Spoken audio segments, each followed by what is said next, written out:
بسم اللہ الرحمن الرحیم، السلام علیکم۔ کیپٹل ٹاک میں خوش آمدید۔ پاکستان کے سابق وزیر خزانہ اور مسلم لیگ نون کے سینئر رہنما اسحاق ڈار صاحب پاکستان واپس آ گئے ہیں۔ انہوں نے آج سینٹ کی رکنیت کا حلف اٹھا لیا ہے۔ کل وہ امکان ہے کہ وزیر خزانہ کا حلف بھی اٹھا لیں گے، لیکن پاکستان آتے ہی انہیں اور وزیر اعظم شہباز شریف صاحب جو ہیں انہیں آڈیو لیکس سکینڈل کی سلامی ملی ہے۔ یہ سلامی انہیں کس نے دی ہے یہ بظاہر ابھی تو حکومت بتانے کی پوزیشن میں نہیں ہے، لیکن باخبر حلقے جو ہیں انہیں کافی کچھ پتہ چل چکا ہے، اور اس وقت میں بھی آپ کو بتا سکتا ہوں کہ آنے والے دنوں میں یہ آڈیو لیکس میں کون کون سی چیزیں سامنے آ رہی ہیں، اور اس صرف جو حکومت ہے اس کے لیے پریشانی میں اضافہ نہیں ہونا چاہیے، بلکہ ہر پاکستانی کے لیے پریشانی میں اضافہ ہونا چاہیے۔ اور اہم ترین بات یہ ہے کہ عمران خان صاحب جو ہیں ان کو کیسے پتہ چل رہا ہے کہ کون کون سی چیزیں سامنے آنے والی ہیں۔ یہ ایک ایسا سوال ہے جس کا جواب آج وزیر اعظم شہباز شریف صاحب کو اپنی پریس کانفرنس میں دینا چاہیے تھا، لیکن انہوں نے دیا نہیں۔ تو آج ہمارے ساتھ موجود ہیں وزیر داخلہ جناب رانا ثناء اللہ صاحب، اور ان سے تو بہت سے ایشوز پہ بات کرنی ہے، تو آڈیو لیک سکینڈل پہ بھی بات ہوگی۔ رانا صاحب بہت بہت شکریہ۔ پہلے یہ بتائیں، عمران خان صاحب بڑا للکار کے کہہ رہے ہیں رانا ثناء اللہ تمہیں چھپنے کی جگہ نہیں ملے گی، کیا وجہ ہے، کیوں کہہ رہے ہیں وہ چھپنے کی جگہ نہیں ملے گی؟ بہرحال وہ ان کی اپنی جو ہے وہ غلط فہمی اور ان کا اپنا ابہام ہے۔ انشاءاللہ تعالیٰ اسے بھاگنے کا راستہ نہیں ملے گا، بھاگنے کا راستہ نہیں ملے گا انشاءاللہ۔ اچھا، فی الحال تو رانا صاحب عمران خان صاحب جو ہیں وہ عجیب و غریب قسم کے الزامات لگا رہے ہیں، اور آج دو تین میرے سوال جو ہیں وہ عمران خان صاحب کے الزامات کے حوالے سے ہیں۔ پہلے ذرا سنیں کہ وہ کہہ رہے ہیں کہ اسحاق ڈار صاحب ڈیل کر کے آئے ہیں، لیکن یہ نہیں بتایا کہ کس کے ساتھ ڈیل کر کے ہیں۔ پہلے سنیں عمران خان صاحب کے الفاظ کیا ہیں۔ اسحاق ڈار وہ جو آیا ہے یہاں پہنچا ہے، اس کو نیب نے بلایا، پوچھا کہ تمہاری پراپرٹیز کدھر سے آئی ہیں، بجائے جواب دینے کے لیے پرائم منسٹر کے جہاز میں مفرور ہو جاتا ہے۔ نون لیگ کے زمانے میں وہ آج پاکستان آ گیا ہے اور فائنانس منسٹر بن رہا ہے، یعنی اب پاکستان کا پیسہ فائنانس کس کے حوالے کر رہے ہیں؟ جو مفرور 5 سال سے بھاگا ہوا تھا۔ یہ اسحاق ڈار جیسا fraud N R O deal کے تحت یہ پاکستان پہنچا ہے۔ ہماری بڑی بدقسمتی ہے کہ ہمارا نا انصاف کا نظام اس کو روک سکا، اور نہ ہمارے وہ لوگ جو ملک کے محافظ ہیں بنتے ہیں، نہ انہوں نے اس کا راستہ روکا۔ اور کون روکے گا؟ آپ کا بھائی عمران خان انشاءاللہ اس کا راستہ روکے گا۔ آپ کا بھائی عمران خان راستہ روکے گا، اور ملک کے محافظ راستہ نہیں روک سکے۔ یہ ڈیل کس کے ساتھ کی ہے ڈار صاحب نے؟ دیکھیں، یہ تو خیر عمران خان کو ہی وضاحت کرنی چاہیے کہ وہ ڈیل کا اگر اس نے لفظ استعمال کیا کہ ڈیل کس کے ساتھ اسحاق ڈار صاحب نے کر کے آنی تھی۔ میرا خیال ہے کہ وہ آئے تو ہیں وہ پرائم منسٹر سے بات کر کے، پارٹی قیادت سے، اور خاص طور پہ میاں نواز شریف صاحب نے یہ فیصلہ کیا کہ ڈار صاحب جو ہیں وہ اپنے ایکسپیرینس کی بنیاد کے اوپر جو ہے وہ جا کے تو وہ اپنی پوری کوشش کریں کہ اس وقت جس صورتحال میں ہماری اکانومی ہے تو اس میں جو ہے وہ کوئی بہتری لانے کی جو ہے وہ تدبیر کر سکیں۔ باقی معاملہ یہ ہے کہ وہ جو کہہ رہا ہے کہ جی محافظ جو ہیں وہ اسے روک نہیں سکے، تو محافظ تو اسے بھی نہیں روک سکے۔ اس نے جب 50 ارب روپے کا ٹیکہ لگایا اس قوم کو، اور 5 ارب روپے کا القادر ٹرسٹ جو ہے وہ بنا لیا، اور وہ 452 کنال جگہ جو ہے وہ اپنے اور اپنی بیوی کے نام جو ہے وہ کروائی ہے، تو اسے کسی نے روکا؟ اسے کے نام جو بنی گالہ میں 240 کنال جگہ ہے، اور باقی جو اس نے جو ہے وہ 3.25 سال جو ہے وہ ہر ٹرانسفر پوسٹنگ کے اس نے پیسے لیے ہیں اور کروڑوں اربوں روپے لیے ہے، تو اسے روکا ہے کسی نے؟ یہ توشہ خانہ جو ہے وہاں پہ یہ چوری کرتا رہا تو وہاں پہ اس کو روکا ہے کسی نے؟ تو یہ تو معاملہ ہے کہ آپ اپنے اوپر بات نہ کریں، دوسروں کو جو ہے وہ گالیاں دیتے رہیں، دوسروں کے اوپر جو ہے وہ بات کرتے رہیں۔ معاملہ یہ ہے کہ ملک میں جو ایک سسٹم ہے، اس سسٹم کے تحت جو ہے وہ جس کے خلاف جو ثابت ہوگا وہ ثابت ہے، جو نہیں ہوگا وہ نہیں ہوگا۔ ڈار صاحب جو ہیں وہ پہلے کیوں نہیں آئے تو اب کیوں آئے ہیں؟ ٹائمنگ پہ تو سوال اٹھ رہے ہیں نا۔ دیکھیں، اس میں یہ ہے کہ اب کیونکہ پہلے یہ بات پارٹی کے اندر بھی ڈسکس ہوئی تھی کہ انہیں مئی میں واپس آنا چاہیے، لیکن وہ اس صورت میں نہیں آنا چاہتے تھے کہ وہ آ جائیں آگے پہلے 2 مہینے جو ہے وہ عدالتوں میں اور جو ہے وہ جیلوں میں دھکے کھائیں، اور اس کے بعد جو ہے وہ پھر باہر آ کے تو پھر کسی جگہ پہ جو ہے وہ اپنی ذمہ داری جو ہے وہ نبھانے کے قابل ہوں۔ ان کے جو معاملات تھے ان کے وکلاء نے بھی اس وقت ان کو ٹیک آن کیا، لیکن اس وقت کچھ چیزیں جو تھیں وہ اس طرح سے بہتر طور پہ جو ہے وہ سامنے نہیں آ سکی۔ اب اس کے بعد ہوا یہ ہے کہ کچھ لوگ اور بھی آئے ہیں جن لوگوں کو پروٹیکٹیو بیلز ملی، جن کے وارنٹ جو ہے وہ سسپینڈ ہوئے، اور اس کے بعد انہوں نے آ کے یہاں پہ اپنے کیسز کو جو وہ فیس کیا۔ آپ کے علم میں ہی ہے 2 بندے جن کا تعلق لاہور سے ہے، میرے لیے میرا خیال نام لینا کوئی مناسب نہیں ہوگا۔ تو اب پھر ان چیزوں سے نہیں، جو ہے لیکن ایک بندہ ہے بابر غوری، وہ آیا، اس کو پکڑ لیا، پھر اس کو واپس بھیج دیا۔ تو وہ پھر واپس کیسے چلا گیا؟ نہیں یہی ہے نا کہ اس کی ڈیل نہیں ہوئی ہوگی۔ یعنی معاملہ یہ تو پھر آپ تو اگر ڈیل اس کی نہیں ہوئی تو پھر آیا کیسے وہ ہے جی؟ تو اس میں یہ ہے کہ اس میں جو ہے یہ اب جب ایک بات تھی کہ جی IMF کے ساتھ جس دن معاہدہ ہو جائے گا اس دن ہماری مشکلات جو ہے نا معاشی یہ حل ہو جائیں گی۔ IMF کے ساتھ معاہدہ بڑا لیٹ ہوا، شرائط ان کی بڑی سخت تھیں، انہوں نے جو کہا انہوں نے کروا کے چھوڑا کہ جی اتنی قیمت تیل کی بڑھائیں، یہ بڑھائیں، یہ بڑھائیں۔ اس کے بعد بھی جب حالات قابو میں نہیں آئے تو پھر ہمارے اندر یہ بات ضرور اس بات کی تشویش تھی، اور اسحاق ڈار صاحب شروع دن سے کہہ رہے تھے کہ جو طریقہ کار آپ اختیار کر رہے ہیں یہ نہ کریں، آپ اس طرح سے کریں۔ تو اس کے بعد پھر یہ اب سوچ پیدا ہوئی کہ کیوں نہ جس نظریے یا جس طریقہ کار کے ڈار صاحب حامی ہیں اس کو کیوں نہ آزمایا جائے۔ اچھا، اب یہ عمران خان صاحب کو کیسے پتہ چل جاتا ہے کہ یہ جو آڈیو لیکس ہیں اس میں کیا کیا ڈسکس ہونے والا ہے؟ ذرا سنیں، وہ خود ہی گورنمنٹ کالج یونیورسٹی گئے تھے اور وہاں پہ انہوں نے تقریر میں خود ہی بتا دیا کہ اب اگلی آڈیو کیا آنے والی ہے۔ اب ایک نئی آڈیو لیکس آ گئی ہے، آڈیو لیکس میں اور بھی کچھ آ رہا ہے، ابھی آنے والے دنوں میں آپ قسطوں کی انتظار کریں۔ ایک یہ بھی آپ سن رہا ہوں میں آ رہا ہے کہ عمران خان کو، وہ مریم کہہ رہی ہے ابا جی کو کہ عمران خان کو ہم توشہ خانہ الیکشن کمیشن کہہ رہے ہیں میں ڈسکوالیفائی کر دوں گا، اس کو فکر نہ کریں کہ توشہ خانہ کیس، یہ ہے الیکشن کمیشن۔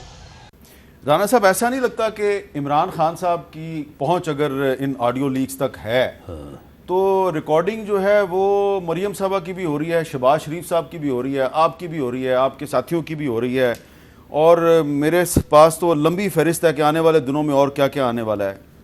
پہلی ہاتھ بہت لمبے ہیں عمران خان کے، یہ مانیں آپ؟ سن لیں، پہلے تو آ جائیں اس کے اوپر۔ ہاں، یہ بالکل فراڈیا ہے، جھوٹا انسان ہے، اور یہ ایسے سنی سنائی باتوں کی جو ہے نا وہ باتیں کرنی شروع کر دیتا ہے۔ اور جب ایک آدمی جھوٹ بولے اور جو ہے وہ اس طرح کی جو ہے وہ جو بے تکی باتیں کرے تو ان میں سے کوئی ایک آدھ بات جو ہے وہ اس کا تکا لگ جاتا ہے۔ یعنی اس نے کوئی اس قسم کی کوئی ایک بات کی ہے، اس نے جو ہے وہ اس قسم کی درجنوں باتیں کی ہیں جو ساری جھوٹی ثابت ہوتی ہیں، بعد میں پھر ان کا ذکر تک نہیں کرتا۔ یہ جو ہے اب اس نے صرف چیف الیکشن کمشنر کو گالیاں دینی تھی، یہ اس نے بات بنائی کہ جی اس نے یہ کہا اور اس کے بعد جی وہ تو یہ ہے، تو یہ کوئی آڈیو لیک نہیں ہے، یعنی جس قسم کی اس نے جو ہے وہ بات کی ہے۔ نہیں، معاملہ یہ ہے کہ اگر اس نے کہا ہے مریم نواز نے، فرض کریں کہ جی یہ توشہ خانہ میں جو ہے یہ ہو جائے گا اپنا نااہل، تو یہ بات تو سارے کرتے رہے۔ میں نے بھی کئی دفعہ کہا ہے کہ توشہ خانہ میں جو ہے یہ نااہل ہو سکتا ہے، کیونکہ وہ بڑا اوپن اینڈ شٹ کیس ہے کہ اس میں اس نے وہ جو ہے وہ ساری چیزیں لی ہیں۔ اوپن اینڈ شٹ کیس نظر تو نہیں آ رہا۔ آج بھی الیکشن کمیشن نے عمران خان صاحب کو کے وکیلوں 11 اکتوبر تک کی ڈیٹ دی۔ وہ ٹھیک ہے، الیکشن کمیشن جو ہے وہ خود نہ کرے فیصلہ، وہ اپنا عدالت کو بھیج دے، یہ اس کی اپنی جو ہے وہ ثوابدید ہے، لیکن اس میں تو کوئی شک نہیں ہے کہ اس نے وہ چیزیں جو ہیں اپنے گوشواروں میں ظاہر نہیں کی، اور اگر تنخواہ ظاہر نہ کرنے پہ ڈسکوالیفائی ہو سکتے ہیں تو اس کے اوپر بھی ہونا چاہیے۔ بہت لمبے ہیں عمران خان کے، یہ مانیں آپ؟ نہیں، کوئی اس کے ہاتھ لمبے نہیں، یہ بالکل گپی اور جو ہے جھوٹا آدمی ہے، اس کے تو ہاتھ کوئی لمبے نہیں۔ ہاں، اگر دوسری بات آپ آ جائیں ریکارڈنگ کی، تو دیکھیں جی آج کے زمانے میں ہر آدمی کے پاس جو ہے وہ ریکارڈر بھی موجود ہے، کیمرہ بھی موجود ہے، اور اس کی جیب میں ہے، تو اس لیے اب یہ تو کوئی کام اتنا بڑا کام نہیں رہا۔ ہر آدمی کے پاس موبائل فون ہے، وہ ریکارڈنگ کر سکتا ہے، وہ جو ہے وہ چلے ویڈیو آپ کی بنا بات سکتا درست ہے۔ ہے، میری گزارش سنو۔ ہاں وزیر اعظم ہاؤس جو ہے اس کے کچھ پروٹوکولز ہوتے ہیں، اس کی کچھ سیکورٹی کے کچھ انتظامات کرنے والے لوگ ہیں، وہ اس چیز کو ممکن بناتے ہیں کہ جو بھی بندہ وہاں پہ جائے وہ اپنا موبائل فون باہر جمع کروا کے جاتا ہے۔ لیکن یہ اگر آپ اور آپ کے ساتھی جو ہیں وہ موبائل فون ساتھ ہی لے کے چلے جائیں اور فرض کریں آپ کے موبائل فون کو کسی نے ہیک کیا ہوا ہے، تو آپ کے موبائل فون کے ذریعے بھی تو وزیر اعظم کی گفتگو جو ہے وہ باہر سنی جا سکتی ہے، تو پھر آپ کی بھی انویسٹیگیشن ہونی چاہیے۔ دیکھیں یہ پریما فشائی جو ہے یہ ایسا ہی معلوم ہوتا ہے کہ یہ اسی قسم کا کیس جو ہے، ابھی آپ پریما فشائی بات کر سکتے ہیں، ڈیٹیل میں انکوائری کے بعد پتہ چلے گا، یعنی نظر یہ آتا ہے کہ یہ اسی قسم کا کیس ہے۔ کیوں کہ جس طرح سے آپ نے کہا کہ پروٹوکول ہے کہ جی فون جو ہے وہ آپ باہر رکھیں، تو وہاں پہ کوئی نہیں رکھتا، لے کے چلے جاتے ہیں سارے، اس کی وائلیشن ہوتی ہے۔ اور منسٹرز بھی کرتے ہیں، جو دوسرے گیسٹ ہوتے ہیں وہ بھی کرتے ہیں، جو ملازمین ہیں ان سے بھی ہوتی ہوگی۔ تو کوئی جو بھی یہ صورت بنی ہے، اب اس صورت کا جب تک کوئی ویریفائڈ ورژن سامنے نہیں آتا، میرا یہ خیال ہے کہ یہ اسی قسم کی ہیکنگ کا کوئی چکر ہوگا۔ لیکن آپ کو یہ پتہ چل گیا کہ جو ڈارک ویب پہ جو بندہ یہ ڈال رہا ہے، یہ انفارمیشن ڈال رہا ہے، ایک تو وہ کہہ رہا ہے جی کہ میں نے کسی سے پیسے نہیں مانگے، اور یہ جو لوگ پیسے مانگ رہے ہیں یہ غلط لوگ ہیں، اور فرائیڈے تک وہ کہہ رہا ہے کہ بہت کچھ آئے گا، فرائیڈے کے بعد جو ہے وہ کچھ نہیں ہوگا۔ اور اس میں مفتاح اسماعیل صاحب کی بھی پرائم منسٹر سے گفتگو آ رہی ہے، اس میں پرائم منسٹر صاحب مفتاح اسماعیل کا کہہ رہے ہیں کہ آپ مریم نواز سے بات کیا کریں، ان سے ڈار صاحب سے ایڈوائز لے لیا کریں۔ پھر پرائم منسٹر کی اور ایک امریکن ڈپلومیٹ کی گفتگو ہے، اس میں پرائم منسٹر صاحب F-18 کی بات کریں، جبکہ معاملہ F-16 کا تھا، F-18 جہاز ہی نہیں پاکستان کے پاس۔ اور آرمی چیف کے ساتھ گفتگو جو ہے وہ بھی ہے، جس میں آرمی چیف بڑے محتاط ہیں، یعنی کہ آرمی چیف کو اندازہ ہے کہ یہ جگہ جو ہے اتنی سیکیور نہیں ہے۔ تو یہ چیزیں جب سامنے آئیں گی، آپ کو نہیں لگتا کہ اس سے شہباز شریف صاحب کی بطور وزیر اعظم ساکھ بہت مجروح ہوگی؟ آج جو انہوں نے پریس کانفرنس کی اس سے تو ایسا لگ رہا تھا کہ وہ ان کو کوئی پرابلم ہی نہیں ہے۔ نہیں، میرا نہیں خیال کہ کوئی، دیکھیں جو بھی ویڈیو یا آڈیو جو بھی لیکیج ہوتی ہے یا جو بھی یہ ریکارڈنگ ہوتی ہے، اس کا جو کانٹینٹ ہے نا وہ بڑا اہم ہے کہ اس کانٹینٹ میں جو ہے وہ کیا چیز ہے۔ اگر تو اس میں کوئی ایسی چیز ہے کہ آپ کسی یعنی ریاستی جو ہے وہ مفاد کو کے خلاف آپ بات کر رہے ہیں، یا کوئی آپ ایسی بات کر رہے ہیں کہ جو اخلاقی طور پہ جو ہے وہ روا نہیں رکھی جا سکتی، تو پھر تو اس کی ایک اہمیت ہے۔ مثال کے طور پہ اب یہ جو پرائم منسٹر سے متعلقہ جو یہ ویڈیو لیک ہوئی ہے، اور اس میں جو کنٹینٹ ہے، جو بات وزیر اعظم ایلیجلی، اب اللہ بہتر جانتا ہے کہ آواز ان کی ہے یا نہیں، یہ فرض ریکارڈڈ ہی اس بات کو کنفرم کرے گا، لیکن جو ایلیجلی وہ بات کر رہے ہیں، تو اس بات سے میں نہیں سمجھتا کہ ان کے اوپر کوئی حرف آتا ہے یا ان کی کوئی ساکھ مجروح ہوتی ہے۔ جو وہ بات کر رہے ہیں وہ ایک جائز بات کر رہے ہیں۔ تو اس طرح سے اب جو چیزیں جو سامنے آئیں گی، اس میں اگر تو کوئی ایسی بات ہوئی جو ریاستی مفادات کے خلاف ہے تو وہ ہمیں ڈیمیج کرے گی، لیکن مجھے یہ پورا یقین ہے کہ ہم میں سے کسی نے بھی، اور including prime minister, including Maryam Nawaz, including مفتاح اسماعیل یا جو دوسرے منسٹرز ہیں، جس میں میری بھی ایک دو جگہ پہ جو ہے وہ بات شامل ہے، ہم نے کوئی ایسی بات کہ جو اخلاقی طور پہ، ریاستی مفادات کے طور پہ، یا ایک سیاست میں جو ایک رکھ رکھاؤ یا ایک معیار ہوتا ہے، ہم نے کبھی بھی اس سے ہٹ کے جو ہے وہ بات نہیں کی، اور ہم کسی اس بات میں ملوث اس آڈیو لیک سے یہ ثابت ہو گیا کہ پرائم منسٹر صاحب نے اپنے ساتھ جو بندہ رکھا ہوا ہے توقیر شاہ، وہ بڑی صحیح بات کرتا ہے اور کوئی پرواہ نہیں کرتا کہ پرائم منسٹر ناراض ہوگا یا نہیں ہوگا، ایڈوائز صحیح کرتا ہے۔ یہ سبھی کے متعلق یہی ثابت ہوگا کہ سبھی صحیح بات کرتے ہیں۔ اچھا، لیکن رانا صاحب یہ جو اب JIT بنی ہے،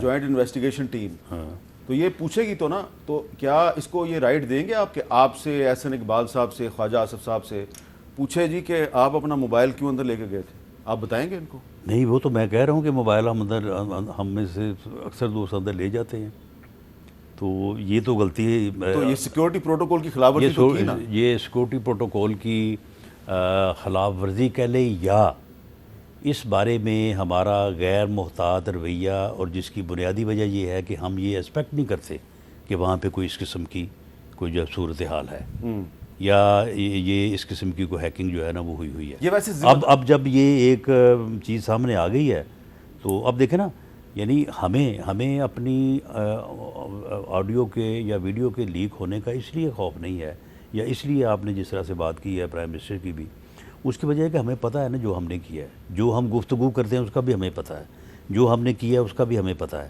تو اس لیے ہم کانفیڈنٹ ہیں. اب آپ یہ دیکھیں عمران خان آج سے کوئی 4 مہینے پہلے یہ کیا باتیں کر رہا تھا، دیکھیں جی وہ میری ایک ویڈیو ہے، وہ اب یہ دکھائیں گے، یہ میری کریکٹر ایسی ایسینیشن کریں گے، ایسی چیزیں میرے متعلق دکھائیں گے جو میری کریکٹر ہے. یعنی اسے پتہ تھا کہ میں نے جو گند کیا ہوا ہے، جو میں نے حرکتیں کی ہوئی ہیں، وہ کسی نہ کسی جگہ پہ وہ ان کی ریکارڈنگ ہوگی اور وہ دکھائیں گے. لیکن عمران خان نے آپ لوگوں کو انڈر ایسٹیمیٹ کیا، آپ لوگوں نے لگتا ہے کہ فیصلہ کیا کہ یہ پرائیویٹ سی چیز ہے، اس کو نہ ہی دکھائیں تو بہتر. نہیں، ہم نے فیصلہ نہیں کیا. ہمارے پاس تو شاید وہ چیز ہمارے پاس سے مراد میں اپنی یا گورنمنٹ کی بات کر رہا ہوں، تو ہمارے پاس تو کوئی ایسا سورس نہیں تھا اس قسم کی ریکارڈنگ کرنے کا. تو بہرحال یہ بات چلتی رہی ہے کہ جی وہ چیزیں آئیں گی، لیکن اس کے بعد وہ آئی نہیں ہیں.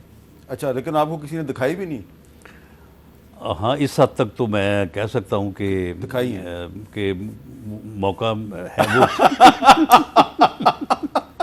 نہیں رانا صاحب، آپ اکیلے نہیں ہیں نا، کافی سارے لوگوں نے دیکھی ہوئی ہیں. بس وہاں دیکھی تو ہے لیکن آپ کے قابو میں نہیں ہے، ایکسیس میں نہیں ہے. ایکسیس میں نہیں ہے. اور دوسرا یہ ہے کہ وہ ویسے دکھانے یا دیکھنے کے قابل بھی نہیں ہے. ہاں، تو اس لیے بہتر ہے کہ قوم کو کیا آپ نے دکھانا ہے کہ یہ کچھ ہم کرتے ہیں. لیکن اور بھی لوگ ہیں، صرف ایک بندے کے بارے میں نہیں، اور بھی لوگوں کے بارے میں ہیں اس طرح کی چیزیں. تو وہ جو وزیر اعظم ہے آزاد کشمیر، اس کے ہاں وزیر اعظم آزاد کشمیر صاحب کے بارے میں بڑا کچھ ہے. تو اب دیکھیں نا، اب نہ تو میں وہ ویڈیو جو ہے وہ میں پلے کر سکتا ہوں، نہ اس کو ڈسکس کر سکتا ہوں.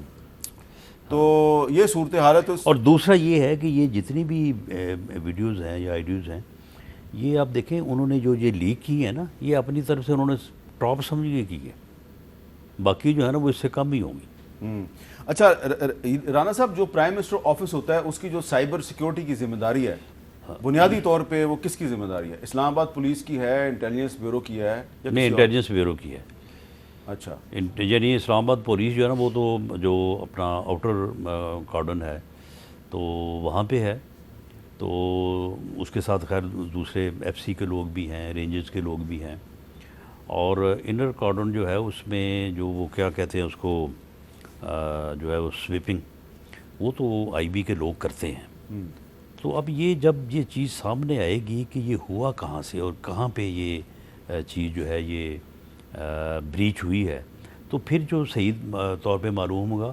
لیکن یہ جو ہیکنگ والی بات ہے اس کے اوپر بات اس لیے جا رہی ہے کہ یہ جو فون شون لے جانے والی بات ہے نا، یہ تو اکثر جو ہے نا یہ بے احتیاطی تو ہوئی ہے اور سبھی سے ہوئی ہے. ایون جب کیبنٹ کی میٹنگ ہو رہی ہو تو اس وقت بھی میں نے کئی دفعہ دیکھا ہے کہ بعض منسٹرز کے پاس فون موجود ہوتے ہیں یا وہاں پہ پڑے ہوتے ہیں. اچھا، لیکن اب اس میں یہ بھی تو انویسٹیگیٹ کرنے والی چیز ہے نا کہ ہیکنگ تو ہوئی، پھر اس کو ڈارک ویب پہ کس نے ڈالا؟ تو ڈارک ویب پہ لے جانا جو ہے وہ ایک بڑا ٹیکنیکل سا معاملہ ہے. تو اس میں فیسیلیٹیٹ کس نے کیا ہے؟ وہ میں آج کچھ لوگوں سے بات کر رہا تھا اور اسی بارے میں جو ہے وہ ہم ڈسکس کر رہے تھے. تو ایک بات سامنے یہ آئی کہ یہ ایسے بھی ہوتا ہے کہ ایک ہیکر ہوتا ہے، وہ ایک چیز ہیک کر رہا ہوتا ہے، اس کے اوپر بھی حملہ ہو جاتا ہے. اس کے اوپر جب حملہ ہوتا ہے تو وہ جو کر رہا ہوتا ہے اس کو جو ہے وہ پک کر لیا جاتا ہے. تو اس قسم کی بھی چیزیں جو ہیں وہ بیچ میں ہوتی ہیں. It may possible. چلے رانا صاحب، کچھ چیزوں کا مجھے پتہ ہے، کچھ چیزوں کا آپ کو پتہ ہے، کچھ چیزیں آپ چھپا رہے ہیں، کچھ چیزیں میں نہیں کہہ سکتا کیونکہ میرے پاس ابھی تک کوئی ایویڈنس نہیں ہے. لیکن کچھ آپ کو بھی پتہ ہے، کچھ مجھے بھی پتہ ہے. بریک لے لیتے ہیں اور بریک کے بعد کچھ اور موضوعات پہ بات کرتے ہیں.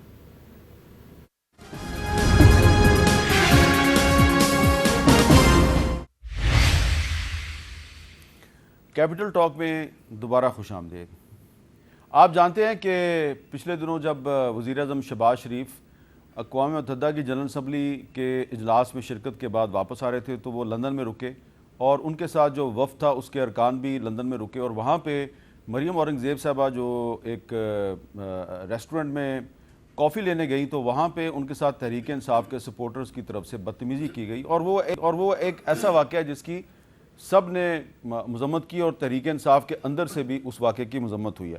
لیکن پھر وزیر اعظم صاحب کے ایک مشیر ہیں عطا تارڑ صاحب، ان کی پریس کانفرنس سے یہ پتہ چلا ہے کہ اس معاملے پہ کوئی انکوائری ہو رہی ہے اور کوئی کارروائی کی جا رہی ہے، تو اور یہ بھی بتایا گیا کہ وزارت داخلہ جو ہے وہ کارروائی کر رہی ہے۔ تو رانا ثناء اللہ صاحب ہمارے ساتھ موجود ہیں، وزیر داخلہ ہیں۔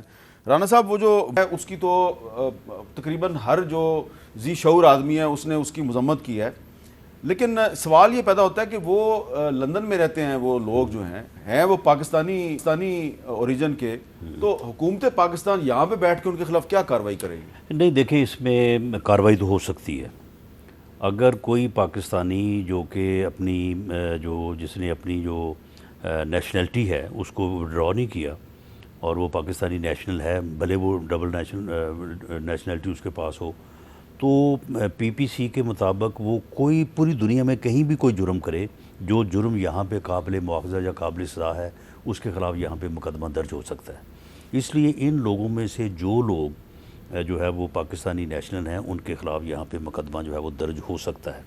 لیکن میری آج مریم اورنگزیب صاحبہ سے اس بارے میں بات ہوئی ہے، اور اگر وہ چاہتی یا اگر وہ چاہیں گی تو ہمیں کوئی اس میں انکوائری انیشیٹ کرنے میں جو ہے وہ کوئی آر نہیں ہوگا، اور ان کے خلاف پروسیڈ کرنے میں بھی، کیونکہ اس سے پہلے جب احسن اقبال صاحب کے ساتھ واقعہ ہوا تھا تو ہم نے ان کے خلاف پروسیڈ کیا تھا، لیکن احسن اقبال صاحب نے بعد میں بہت زیادہ جو ہے وہ ضد کر کے زور دے کے کہا کہ جی نہیں، اس کو ختم کر دے، پھر ہم نے ختم کر دیا۔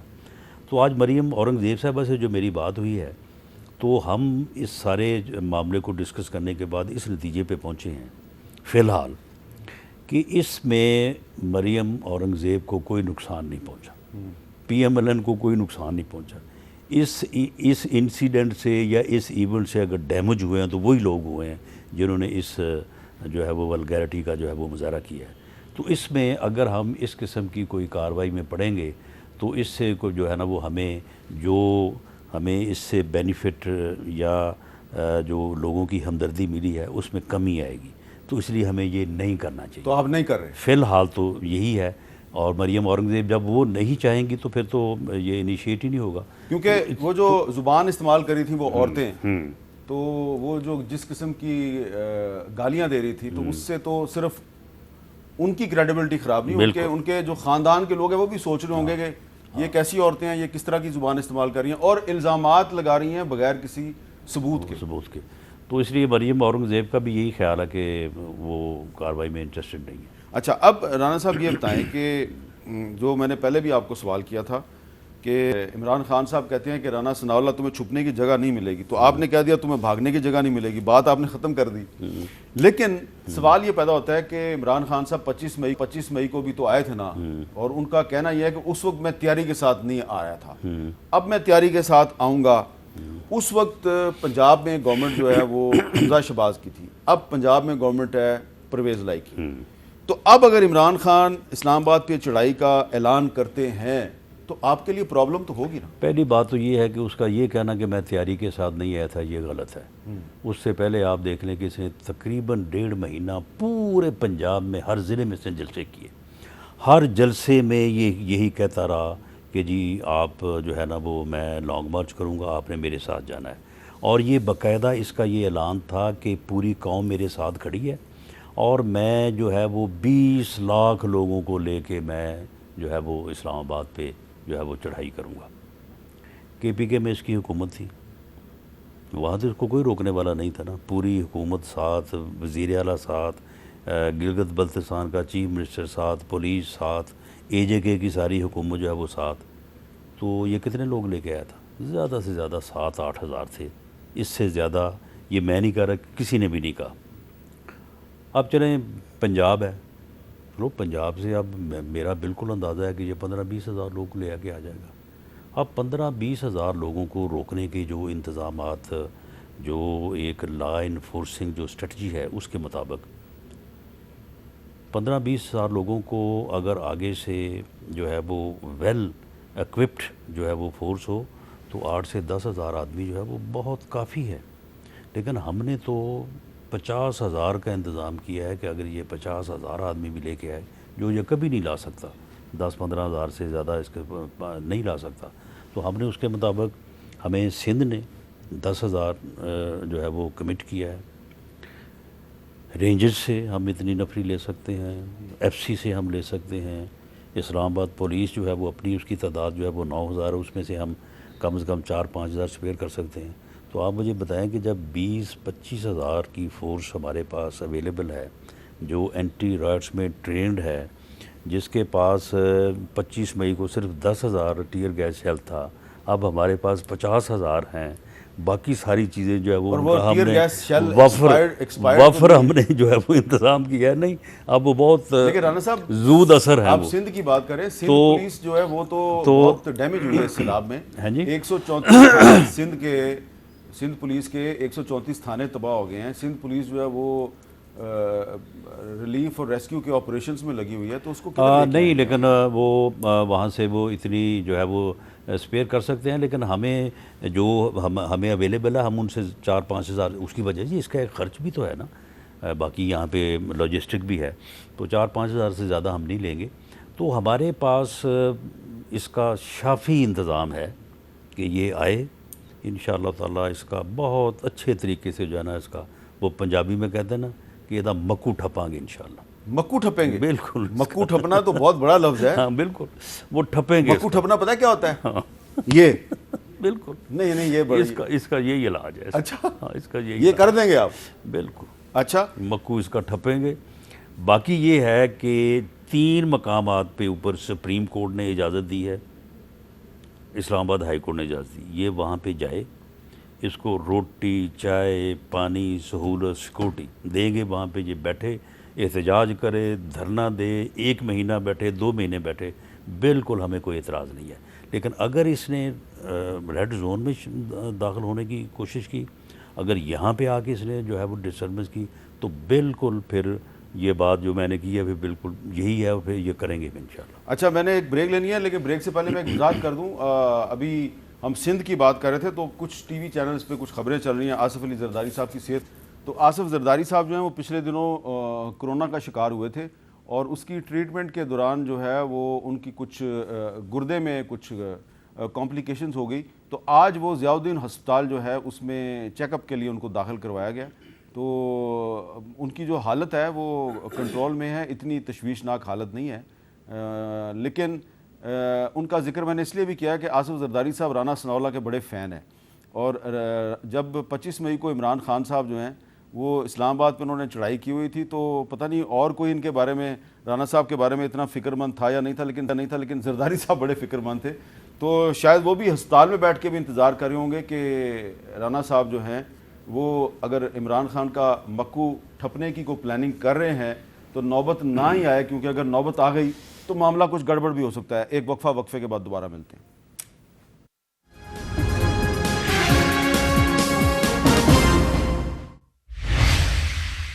کیپٹل ٹاک میں دوبارہ خوش آمدید۔ آج ہمارے مہمان ہیں رانا ثناءاللہ صاحب۔ رانا صاحب، عمران خان صاحب نے یہ بھی کہا ہے کہ اگر جو ان کی حکومت کے خلاف ایک مبینہ طور پہ غیر ملکی سازش ہوئی ہے، اگر اس کی انکوائری کروائی جائے تو وہ اسمبلی میں واپس آنے کے بارے میں سوچ سکتے ہیں۔ تو کیا آپ ان کو اسمبلی میں واپس لانے پہ، یہ کوئی انکوائری وغیرہ کروانے پہ راضی ہیں؟ نہیں دیکھیں، ہم نے ان کو اسمبلی سے دھکیلا نہیں ہے، وہ خود اپنی مرضی سے انہوں نے ایک غرض فیصلہ کیا اور استعفیٰ دے کے چلے گئے۔ اگر وہ واپس آنا چاہتے ہیں تو جو استعفے آج تک ایکسیپٹ نہیں ہوئے تو واپس وہ آ سکتے ہیں، لیکن اس میں یہ ہے کہ ان کا تو ایک لمحے میں وہ کہتے ہیں کہ جی انکوائری کروائیں تو میں واپس آ سکتا ہوں، دوسرے لمحے میں کہتے ہیں کہ میرے واپس آنے کا سوال ہی پیدا نہیں ہوتا۔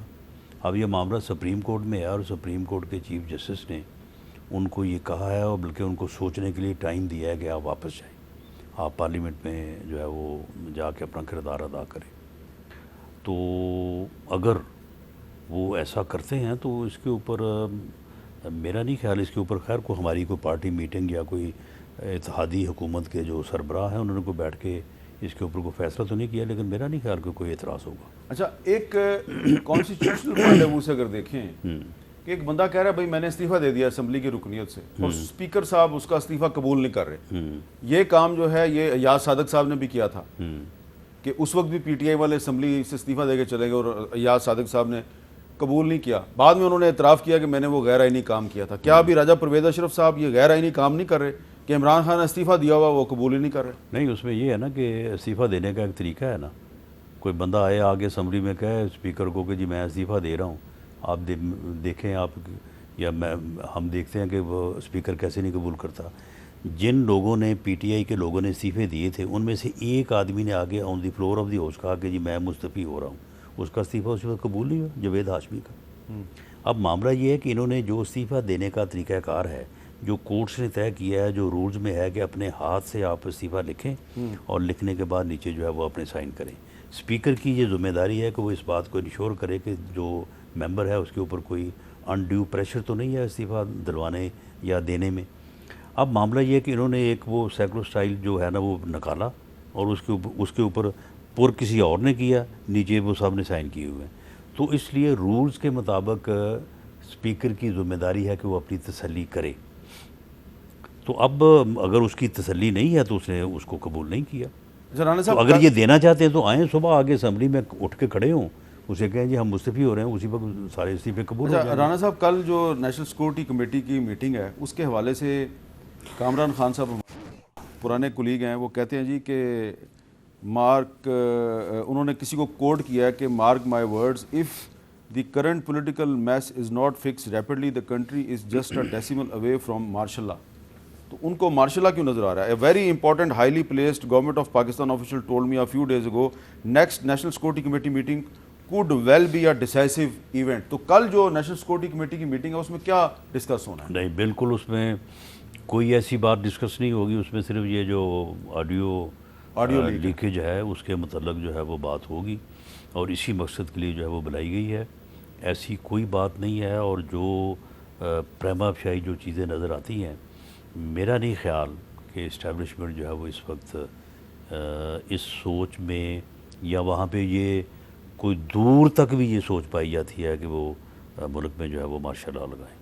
ایک اور سوال ہے وہ بھی میں آپ سے کر لیتا ہوں, حالانکہ آپ کا براہ راست اس سے تعلق نہیں ہے, لیکن ایک پولیٹیکل ورکر کے طور پہ صدر عارف علوی صاحب نے ایک انٹرویو میں ایک جو نومبر کی ایک اپوائنٹمنٹ ہے اس کے بارے میں بات کی. تو رانا صاحب سپریم کمانڈر ہیں آرمڈ فورسز کے, پریزیڈنٹ آف پاکستان, وہ کہہ رہے ہیں آرمی چیف کی اپوائنٹمنٹ کنسنسس سے ہونی چاہیے, یہ ہو سکتی ہے؟ تو اگر یہ کنسنسس نہ ہو پھر اٹ مینس کہ پھر اپوائنٹمنٹ ہی نہ ہو.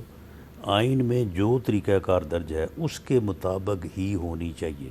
اگر اس سے ہٹ کے آپ نے اس کو کوئی بھی اور طریقہ کار دیا تو یہ اس ادارے کی تباہی کا باعث بنے گی.